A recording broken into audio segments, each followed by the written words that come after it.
Hello दोस्तों, नमस्कार। दिन भर की सारी बड़ी खबरों की बात कर लेते हैं, जहां सबसे पहले आपको बताएंगे रूस से भारत के हथियार खरीदने पर अब लगेगी रोक। ट्रंप के मंत्री ने दे दिया बहुत बड़ा बयान, जिसने सबको चौंका कर रख दिया। दोस्तों, आखिर अब ऐसा कैसे पॉसिबल हो पाएगा, सबसे पहले आपको बताएंगे। इसी बीच बताएंगे फिर एक बार पाकिस्तान पहुंचा भगौड़ा जाकिर नाइक, गवर्नर हाउस के इफ्तार डिनर में हुआ शामिल। तो वहीं मणिपुर में फ्री मूवमेंट के पहले ही दिन कुकी समुदाय की सुरक्षा बलों से बहुत बड़ी झड़प, 27 जवान हुए जख्मी, इलाकों में लगाना पड़ गया कर्फ्यू। जी हां दोस्तों, इसी बीच अगर अभी तक भी आपके खाते में नहीं आए हैं किसान योजना के 2000 रुपए, तो जल्द आपको करना पड़ेगा ये काम। सारी जानकारियां विस्तार से बताने वाले हैं कि कैसे महिलाएं 25 रुपए प्रति महीना प्राप्त कर सकती हैं। ये सारी खबरें आपको विस्तार से बताने वाले हैं, बस आप वीडियो के लास्ट तक बने रहेगा। और खबरों में आगे बढ़ने से पहले देश भारत को हमेशा सपोर्ट करते और मानते हैं कि भारत को आंख दिखाने वालों की खैर नहीं, तो वीडियो को लाइक करके चैनल को सब्सक्राइब करके बेल आइकन दबा के कमेंट में जय हिंद अवश्य कह दीजिएगा। बात कर लेते पहली और सबसे बड़ी खबर की, जहां रूस से भारत के हथियार खरीदने पर क्या अमेरिका लगाएगा रोक। ट्रंप के मंत्री ने दे दिया बहुत बड़ा बयान। बता दे, टैरिफ को लेकर चल रहा विवाद थमा भी नहीं था कि अब भारत की ओर से रशिया से हथियार खरीदे जाने पर अमेरिका को आपत्ति हो गई है। अमेरिका के वाणिज्य सचिव हार्वर्ड लटनिक ने कहा है कि भारत को रूसी हथियारों पर अपनी निर्भरता खत्म करनी चाहिए। उन्होंने कहा कि ऐसा करने से भारत और अमेरिका के बीच और भी मजबूत संबंध हो जाएंगे। इंडिया टुडे कॉन्क्लेव में हार्वर्ड लटनिक ने भारत अमेरिका रिश्तों और टैरिफ को लेकर ट्रंप के बात को दोहराया है। उन्होंने कहा कि भारत उन देशों में शामिल है जो अमेरिकी सामानों पर सबसे अधिक टैरिफ लगाता है। उन्होंने भारत को लेकर कहा कि भारत ने रशिया से अधिक मात्रा में सैन्य उपकरण खरीदा है, जिसे खत्म करने की आवश्यकता है। भारत लंबे समय से रशिया से पेट्रोलियम के साथ साथ हथियार भी खरीदता है। हार्वर्ड लटनिक ने यह भी कहा है कि विकल्प के तौर पर अमेरिका भारत को मॉडर्न हथियार देने के लिए तैयार है। उनके इस बयान से साफ है कि अमेरिका चाहता है कि भारत अपने सैन्य हथियार के लिए रूस की जगह अमेरिका पर निर्भर हो जाए। जी हां, यहां तक कि अमेरिकी इस मंत्री ने भारत के ब्रिक्स का मेंबर होने पर भी सवाल खड़े कर दिए। उन्होंने कहा कि भारत ब्रिक्स में शामिल है और वो एक ऐसी करेंसी बनाने की कोशिश कर रहा है जो वैश्विक आर्थिक मुद्रा के रूप में अमेरिकी डॉलर की जगह ले सके। इन चीजों से आपसी रिश्ते मजबूत नहीं होते हैं, जो भारत को समझना चाहिए। हम चाहते हैं कि व्यापार निष्पक्ष हो। यानी कि दोस्तों, अमेरिकी मंत्री चाहते हैं कि भारत रशिया के साथ कुछ भी ना खरीदे, सिर्फ अमेरिका के साथ खरीदे, तभी अमेरिका के साथ उसके रिश्ते बेहतरीन होंगे। तो जैसा कि हमें पता है, भारत के लिए दुनिया चाहे इधर से उधर हो जाए, लेकिन रशिया के साथ व्यापार ना भारत छोड़ेगा, ना रशिया कभी भारत का हाथ छोड़ेगा। आप किस पर क्या राय है दोस्तों? अमेरिका जैसे दोगले कंट्री के साथ जो आज दिखाता है कि हम तुम्हारे हैं और कल मतलब निकलते ही मुंह फेर लेता है, उसके साथ तो शायद भारत कभी नहीं जाएगा। एक भारतीय होने के नाते दोस्तों, आप लोग क्या है इस मुद्दे पर राय बताना बिल्कुल मत भूलिएगा। अगली खबर की बात कर लेते हैं, जहां पर फिर एक बार पाकिस्तान पहुंचा भारत के लिए भगौड़ा जाकिर नाइक, गवर्नर हाउस के इफ्तार डिनर में हुआ ये शामिल। दोस्तों, कट्टरपंथी इस्लामिक उपदेशक जाकिर नाइक एक बार फिर पाकिस्तान पहुंचा है। नाइक ने कराची में गवर्नर हाउस में सिंध के गवर्नर कामरान टेसोरी के इफ्तार डिनर में हिस्सा लिया। आधिकारिक सूत्रों के मुताबिक डॉक्टर नाइक को गवर्नर टेसोरी ने आमंत्रित किया था और उन्होंने इस दौरान धार्मिक विद्वानों, राजनीतिक हस्ती और अन्य के साथ चर्चा में हिस्सा लिया। दरअसल जाकिर नाइक शनिवार को कराची पहुंचा, जहां उन्होंने सिंध के गवर्नर के निमंत्रण पर गवर्नर हाउस में इफ्तार डिनर में हिस्सा लिया। इस दौरान सिंध गवर्नर ने इस्लामी शिक्षाओं और अंतर धार्मिक संवाद में डॉक्टर जाकिर नाइक के योगदान को स्वीकार किया। बता दें कि इफ्तार डिनर में विद्वानों और अधिकारियों ने भाग लिया, जिससे धार्मिक और सामाजिक मुद्दों पर एकता और चर्चा का माहौल बना। आपको बता दें, डॉक्टर जाकिर नाइक 22 फरवरी को दूसरी बार पाकिस्तान पहुंचा था। लाहौर की अपनी यात्रा के दौरान उन्होंने विभिन्न राजनीतिक और धार्मिक हस्तियों से मुलाकात की थी। अपनी लाहौर यात्रा के दौरान उसने लाहौर जमात इस्लामी के मंसूरा स्थित मुख्यालय का दौरा भी किया था। जी हां, तो वहीं अक्टूबर 2024 में उसने ऐसे बयान दिए थे जिसने बवाल मचा कर रख दिया था पूरे पाकिस्तान में भी और साथ ही साथ भारत में। वहीं अगली खबर बता दें, मणिपुर से चौंका देने वाली खबर सामने आ रही है, जहां पर फ्री मूवमेंट के पहले ही दिन कुकी समुदाय की सुरक्षा बलों से बहुत बड़ी झड़प, जिसमें 27 जवान जख्मी, कुछ इलाकों में लगा कर्फ्यू। दोस्तों, मणिपुर में शनिवार को इम्फाल दीमापुर राजमार्ग यानी NH2 पर सभी वाहनों की मुक्त आवाजाही लागू होने के बाद कुकी जो समुदाय के लोगों और सुरक्षा बलों के बीच हुई झड़प में कम से कम एक व्यक्ति की मौत हो गई है और 27 सुरक्षा कर्मी घायल हो गए हैं। कुकी समुदाय के लोग फ्री मूवमेंट का विरोध कर रहे थे और सड़क को ब्लॉक कर दिया, जिसे सुरक्षा बलों ने खुलवाने की कोशिश की तो उन्होंने हिंसा शुरू कर दी। भीड़ को तितर बितर करने के लिए सुरक्षा बलों को बल का प्रयोग उपयोग करना पड़ा। इस दौरान एक व्यक्ति की मौत हो गई और पत्थरबाजी में सुरक्षा बलों के 27 जवान घायल हो गए। जी हाँ, सूत्रों ने बताया कि कांग पोकपी में विशेषकर राष्ट्रीय राजमार्ग 2 से लगे क्षेत्रों में तनाव बढ़ने के कारण स्थानीय अधिकारियों ने कर्फ्यू लगा दिया है। साथ ही साथ आपको बता दें, नाटो की सीमा पर ड्रोन फैक्ट्री बनाएगा रशिया। यूरोप के हाथ पांव फूले, पुतिन के दोस्त ने दे दी जमीन। बता दें, रशिया ने नाटो देशों की सीमा पर मिलिट्री ड्रोन फैक्ट्री बनाने का ऐलान किया है। ये फैक्ट्री बेलारूस में बनाई जा रही है, जो रशिया का करीबी सहयोगी है। इस फैक्ट्री के निर्माण के लिए बेलारूस के राष्ट्रपति अलेक्जेंडर लुकाशेंको ने जमीन उपलब्ध करवाई है। लुकाशेंको की गिनती रूसी राष्ट्रपति व्लादिमीर पुतिन के सबसे करीबियों में मानी जाती है, गिनी जाती है। इस फैक्ट्री के ऑपरेशनल होने से रशिया की ड्रोन शक्ति में जबरदस्त इजाफा होने की उम्मीद है। इससे यूक्रेन ही नहीं बल्कि यूरोप की भी टेंशन बढ़ सकती है। दोस्तों, बेलारूस की राजधानी मिन्स्क में उन्नत रूसी ड्रोन की एक प्रदर्शनी में बोलते हुए क्रेमलिन के deputy chief of staff maxim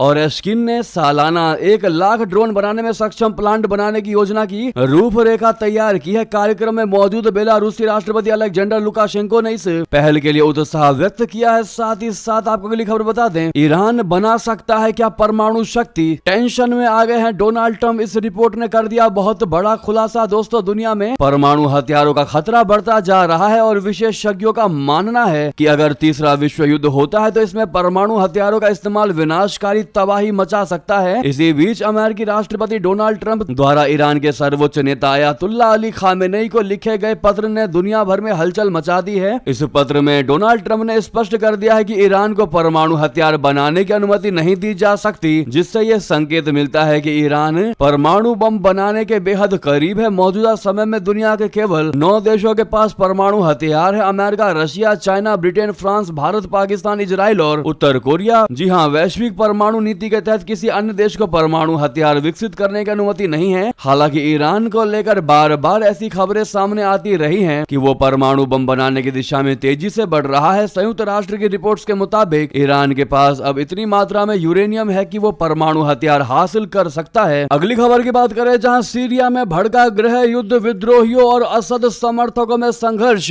2 दिनों में 600 लोगों की मौत की खबर है। दोस्तों, बता दें, सीरिया में सुरक्षा बलों और अबदस्त राष्ट्रपति बशर अल असद के समर्थकों के बीच पिछले 2 दिन में हुई झड़प में अब तक 600 से अधिक लोगों की मौत हो चुकी है। युद्ध निगरानी करता एक समूह ने शनिवार को यह जानकारी दी। सीरिया में 14 साल पहले हुए संघर्ष के बाद से यह हिंसा की सबसे घातक घटनाओं में से एक है। सीरिया में 3 महीने पहले असद को अबदस्त करके सत्ता पर विद्रोहियों के कब्जा करने के 3 महीने बाद बृहस्पतिवार को शुरू हुई यह झड़प दमिश्क की नई सरकार के लिए एक बहुत बड़ी चुनौती के रूप में उभरी है। असद के वफादारों और सीरियाई सेना में यह बहुत बड़ी युद्ध देखी गई है। आप इन मौत के आंकड़ों से ही पता लगा सकते हैं दोस्तों कि कितना बड़ा गृह युद्ध छिड़ा हुआ है सीरिया में। तो वहीं आपको अगली खबर बता दें, शेख हसीना के जाते ही बांग्लादेश में बढ़ी महिलाओं के खिलाफ हिंसा। चौंकाने वाले आंकड़ों ने खोल दी मोहम्मद यूनुस सरकार की बड़ी पोल। जी हां, बांग्लादेश में महिलाओं के खिलाफ हिंसा के आंकड़ों ने मोहम्मद यूनुस के नेतृत्व वाली अंतरिम सरकार के तहत देश की गंभीर वास्तविकता को उजागर किया है। विश्व शनिवार को अंतर्राष्ट्रीय महिला दिवस मना रहा था, लेकिन बांग्लादेश के हालात परेशान करने वाले हैं। बांग्लादेश महिला परिषद की अध्यक्ष फौजिया मोजलेम ने कहा कि समाज अराजकता की ओर बढ़ रहा है, जहां आपराधिक दंड से मुक्ति बढ़ रही है। कानून प्रवर्तन की नाकामी, जवाबदेही की कमी अपराधियों को मजबूत बना रही है। प्रमुख बांग्लादेशी समाचार पत्र द डेली स्टार से बात करते हुए उन्होंने कहा कि यदि पूरा समाज जागरूक नहीं हुआ तो इस संकट से निपटना बेहद मुश्किल हो जाएगा। दोस्तों, तो उधर हसीना के पूर्व मंत्री ने कहा कि बांग्लादेश तालिबान बनने की राह पर है। जी हां, शेख हसीना के बांग्लादेश से जाने के बाद वहां इस्लामिक कट्टरपंथी संगठन सक्रिय हो गए हैं। शुक्रवार को प्रतिबंधित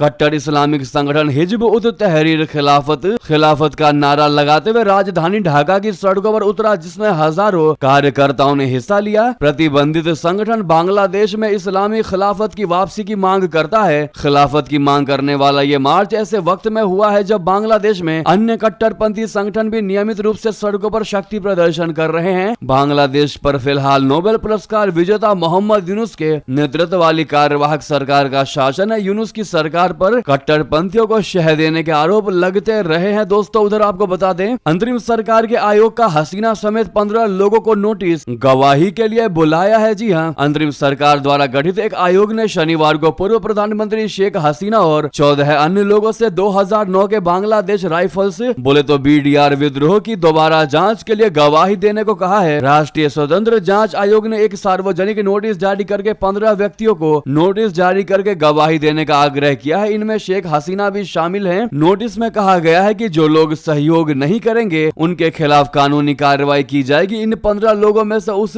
समय के सेना प्रमुख जो अब रिटायर्ड हो चुके हैं जनरल मोइन यू अहमद, उनके उत्तराधिकारी जनरल अजीज अहमद और हसीना की अवामी लीग सरकार के कई पूर्व सैन्य और पुलिस अधिकारी व राजनेता शामिल है। वहीं अगली खबर बता दें, डोनाल्ड ट्रंप के बिगड़े बोल पर भारत ने दिया तगड़ा जवाब। कहा कोई असाधारण कदम हमने नहीं उठाया है, बाकी देशों के लिए भी हमने घटाया है टैरिफ। जी हाँ दोस्तों, डोनाल्ड ट्रंप अमेरिका के लिए हीरो बनने की कोशिश कर रहे थे, भारत को दबा हुआ दिखा करके, जिसके बाद भारत ने करारा जवाब दिया है डोनाल्ड ट्रंप को। दरअसल अमेरिका के राष्ट्रपति डोनाल्ड ट्रंप द्वारा भारत के टैरिफ को लेकर की गई टिप्पणियों पर भारत सरकार के सूत्रों ने प्रतिक्रिया दी है। सरकारी सूत्रों ने स्पष्ट कर दिया है कि भारत पहले ही ऑस्ट्रेलिया, यूएई, स्विट्जरलैंड और नॉर्वे जैसे देशों के साथ टैरिफ कटौती को लेकर समझौता कर चुका है। इसीलिए यदि अमेरिका के साथ भी इसी तरह का कोई करार होता है तो इसे कोई असाधारण कदम नहीं माना जाना चाहिए। सूत्रों ने यह भी कहा है कि भारत अपने व्यापारिक हितों को ध्यान में रखते हुए सामान्य समझौतों पर काम कर रहा है। उल्लेखनीय है कि ट्रंप ने ओवल ऑफिस से दावा किया था कि भारत टैरिफ में पर्याप्त कटौती करने के लिए सहमत हो गया है। इस दौरान ट्रंप के बिगड़े बोल भी सामने आए थे, जिसमें उन्होंने पोल खोलने जैसे शब्दों का इस्तेमाल किया। डोनाल्ड ट्रंप ने दावा किया कि इन शुल्कों के कारण अमेरिकी उत्पादों को भारतीय बाजार में प्रवेश करने में कठिनाई होती है। ट्रंप ने यह भी कहा कि उनकी सरकार के दबाव में भारत अब अपने शुल्क में कटौती के लिए सहमत हो गया है। यानी कि दोस्तों, डोनाल्ड ट्रंप ये दिखाना चाहते थे कि हमारे एक्शन के बाद भारत अब टैरिफ घटा रहा है, लेकिन भारत ने करारा जवाब दे दिया कि इस गलतफहमी में मत रहना कि हमने सिर्फ तुम्हारे लिए ही टैरिफ घटाए हैं, जहां आवश्यकता पड़ी है हमने बाकी देशों के लिए भी टैरिफ घटाए हैं। ऐसे में भारत के मोदी सरकार के इस जवाब का अगर आप भी समर्थन करते हैं तो सामने लाइक का बटन है, अभी तक आपने वीडियो को लाइक नहीं किया तो जरूर दबा दीजिए और दबाने के बाद कमेंट में लिखिएगा मेरा भारत महान। तो वहीं अगली खबर बता दें, अवैध भारतीय अप्रवासियों को वीडियो में भेजने पर बोले पोम्पियो, कहा सही हुआ, सभी के सभी अपराधी थे, अब कभी मत आना वापस, नहीं तो फिर से भेज दिए जाओगे। जी हाँ, अमेरिका के पूर्व विदेश मंत्री माइक पोम्पियो ने एक कॉन्क्लेव में कई अहम मुद्दों पर चर्चा की। उन्होंने अमेरिका से अवैध भारतीय अप्रवासियों को वीडियो में बांधकर वापस भेजने को लेकर ट्रंप प्रशासन का बचाव किया और साफ साफ कहा कि ये सभी अपराधी थे। माइक पोम्पियो ने कहा कि डोनाल्ड ट्रंप ने जिन अवैध अप्रवासियों को वापस भेजा वे केवल गैर कानूनी रूप से अमेरिका में रहने वाले लोग नहीं थे, बल्कि उनमें से कई हिंसक अपराधी और सजा याफ्ता थे। उन्होंने आगे कहा कि दुनिया को ऐसा लग सकता है कि ट्रंप ने कोई राजनीतिक चाल चली, लेकिन ऐसा बिल्कुल नहीं है। ट्रंप का संदेश स्पष्ट था, अगर कोई अमेरिका में अवैध रूप से प्रवेश करता है तो उसे वापस भेजा जाएगा। पोम्पियो ने कहा कि अवैध प्रवासियों की वापसी एक सख्त संदेश है, मत आइए, आपको आपके देश वापस भेज दिया जाएगा। साथ ही साथ आपको बता दें दोस्तों, आखिर मालदीव के समंदर में क्या खोज रहा है ड्रैगन। मौजूद सरकार और चीन के बीच होने जा रही बहुत बड़ी डील। दोस्तों, मालदीव और चीन के बीच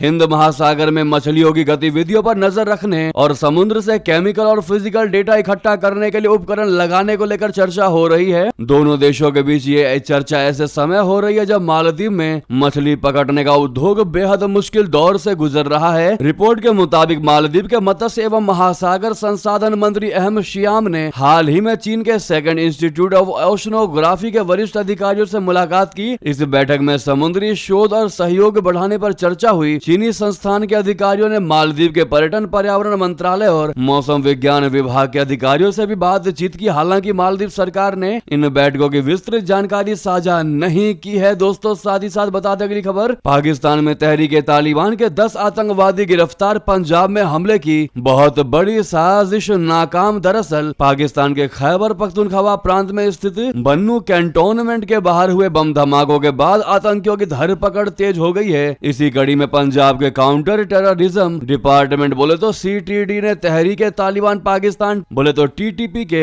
10 आतंकवादियों को गिरफ्तार किया है। इनमें 2 कुख्यात आतंकवादी शामिल हैं जो एक बड़ी वारदात को अंजाम देने की साजिश रच रहे थे। वहीं आपको बता दें, ना होगा बांस ना बजेगी बांसुरी, जिस चक्कर में तबाह हुई इमरान खान की सियासत, पाकिस्तान ने खत्म कर दिया वो झमेला। जी हाँ, क्या है ये खबर आपको बता दें, पाकिस्तान की राजनीति पर नजर रखने वाले एक्सपर्ट्स का कई बार मानना है कि इमरान खान के गिरते कद की बड़ी वजह तो खाना घोटाला रहा है। यहीं से उनके करियर की ढलान शुरू हुई। इसी में उन्हें भ्रष्टाचार का दोषी ठहराकर जेल भेज दिया गया। इसी विवाद ने न न सिर्फ इमरान खान की सियासी जमीन हिला दी बल्कि पाकिस्तान की राजनीति में बड़े बदलाव की राह भी खोल दी है। अब सरकार ने इस विवाद को हमेशा के लिए खत्म करने का फैसला कर लिया है। केंद्र सरकार ने उच्च पदस्थ अधिकारियों के विदेशी तोहफे लेने पर रोक लगाने का निर्णय लिया है ताकि भविष्य में इस तरह के विवाद दोबारा खड़े न हो। असल में समा टीवी की एक ऑनलाइन रिपोर्ट्स के मुताबिक पाकिस्तान के रक्षा मंत्री ख्वाजा आसिफ की अध्यक्षता में बनी समिति ने तोशखाना के नियमों में बदलाव की सिफारिश की है। इसके तहत पाकिस्तान अब अपने मित्र देशों से औपचारिक अनुरोध करेगा कि वे सरकारी स्तर पर किसी भी अधिकारी को महंगे तोहफे न दे। ख्वाजा आसिफ ने बताया कि प्रधानमंत्री की मंजूरी मिलते ही इस फैसले को आधिकारिक रूप से लागू कर दिया जाएगा। उन्होंने कहा कि अगर कोई किताब या अन्य छोटी चीजें मिलती हैं तो अलग बात है, लेकिन कीमती उपहार पूरी तरह से बंद किए जाएंगे। दोस्तों, अब आप समझ सकते हैं कि पाकिस्तान की जो नीति है वो कितनी गिरी हुई नीति है और कितने लो लेवल की चीप थिंकिंग है पाकिस्तान के इस हुक्मरानों की, जिनको अपने ऊपर भरोसा नहीं है कि वो ईमानदारी से देश को और देश के राजस्व को बढ़ा सके। इससे क्लियरली पता चलता है कि पाकिस्तानी इन हुक्मरानों को, नेताओं को, मंत्रियों को ये लगता है कि अगर उनको कोई भी गिफ्ट मिलेगा तो वो पाकिस्तान के सरकारी कारखाने में नहीं बल्कि ये लोग अपनी जेबें भरेंगे। ऐसे में होना ये चाहिए था कि राजस्व को बढ़ाने के लिए गिफ्ट अवश्य लेना चाहिए, लेकिन ऐसा नियम लागू करना चाहिए था कि वो गिफ्ट आते ही सरकारी कारखाने में जमा हो जाए। जी हाँ दोस्तों, इस पर आपकी क्या राय है कमेंट में लिखकर अवश्य बताइएगा। नेक्स्ट खबर की बात करते हैं, जहां संभल सीओ अनुज चौधरी के सपोर्ट में उतरे सीएम योगी जी। कहा पहलवान है इसी तरह बोलेगा। होली वाले बयान पर मचा है हंगामा। दोस्तों, उत्तर प्रदेश के मुख्यमंत्री योगी आदित्यनाथ जी शनिवार को इंडिया टुडे कॉन्क्लेव के मंच पर उपस्थित है। इस दौरान उनसे जब संभल सीओ अनुज चौधरी के होली और जुम्मे को लेकर दिए गए बयान पर सवाल किया गया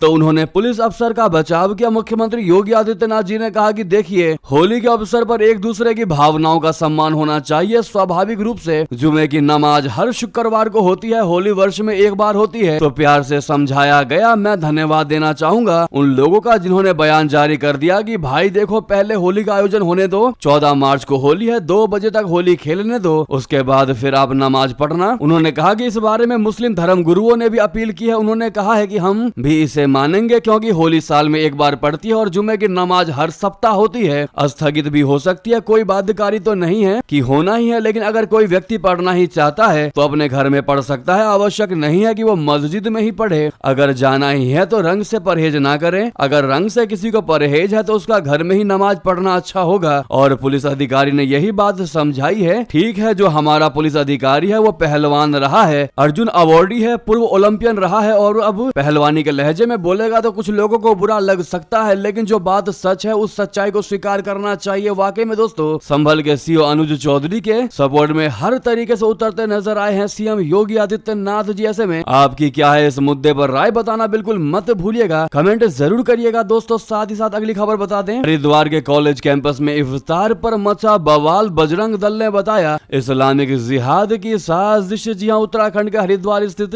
ऋषिकुल आयुर्वेदिक कॉलेज में कुछ मुस्लिम छात्रों की तरफ से रमजान के मौके पर इफ्तार आयोजित करने और उसमें बाहरी लोगों को आमंत्रित करने के खिलाफ बजरंग दल के कार्यकर्ताओं ने शनिवार को धावा बोला और प्रदर्शन किया। पुलिस ने विरोध प्रदर्शन शांत कराया, जिसके बाद प्रदर्शनकारी परिसर से चले गए। हालांकि इसके पहले जिन्होंने हंगामा किया और चेतावनी दी कि अगर 3 दिन के भीतर मामले में कोई कार्रवाई नहीं की गई तो वे और ज्यादा उग्र प्रदर्शन करेंगे। तो वहीं आपको बता दें, तेलंगाना सुरंग हादसे में फंसे 8 मजदूर का पता लगाएंगे रोबोट, जिसके लिए 4 करोड़ रुपए का आएगा खर्च। दोस्तों, तेलंगाना सुरंग हादसे को लेकर बचाव कार्य में अब रोबोट की मदद ली जाएगी। राज्य के सिंचाई मंत्री एन उत्तम कुमार रेड्डी ने अधिकारियों को आंशिक रूप से ढई श्री शैलम लेफ्ट बैंक कनाल सुरंग के अंदर बचाव कार्य में रोबोट की मदद लेने का निर्देश दिया। दरअसल क्षतिग्रस्त टनल बोरिंग मशीन के टुकड़े बचाव कर्मियों के लिए खतरा पैदा कर रहे हैं, जिसके कारण सिंचाई मंत्री ने ये निर्देश दिए हैं। साथ ही साथ बता दें, उद्धव ठाकरे की शिवसेना यूबीटी ने होटल का मेन्यू कार्ड और बिल मराठी में करने की है डिमांड। राज ठाकरे की एमएनएस ने इस मुद्दे पर घेरा। जी हां, महाराष्ट्र में आरएसएस के वरिष्ठ नेता भैयाजी जोशी ने मराठी को लेकर जो बयान दिया था उसके बाद विपक्षी पार्टियां जमकर हमला करने लगी है। भैयाजी जोशी के अपने बयान पर सफाई दिए जाने के बावजूद महाराष्ट्र, खासकर मुंबई में